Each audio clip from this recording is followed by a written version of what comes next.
I'm going to show you how to, with the housing being too long, how to cut it down.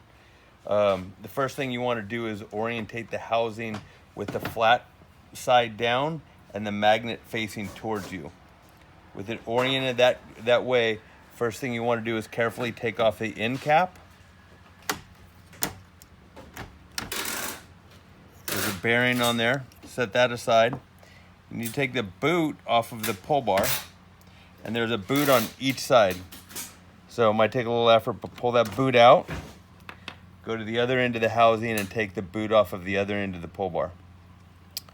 Once you have that, you want to make sure before you have the housing, the drive tube with the mesh, and the pull bar all even at the end. So you want it all together, this right at the same spot.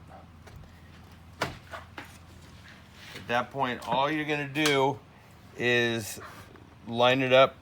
Obviously mark off how much you need to cut off of the housing, and then this is about the speed you want to cut it at. You want to hold it nice and tight as you cut, but watch carefully the speed you want to cut at.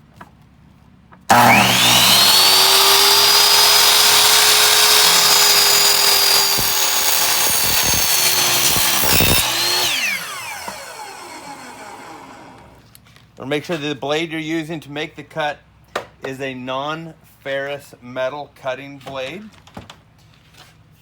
Once you make your cut, you want to re-crimp on the magnet so it doesn't slide out. Just crimps on. A very slight crimp in the area where the pull bar boot goes. So just a very slight crimp, and then test it to make sure that the boot fits in, but it should hold there pretty well. So it shouldn't just slide right in and slide right out. And then the last thing is the end cap and the bearing. So you want to get the bearing in independently of the end cap. There's a little tab on the bearing that will fit into the groove on the drive tube. Make sure it goes in nice and easy. And then the last thing is the end cap. The end cap has a couple of tabs that need to fit into the openings in the housing. You can use a rubber mallet or your crimping tool to slightly tap it. Make sure it goes all the way on.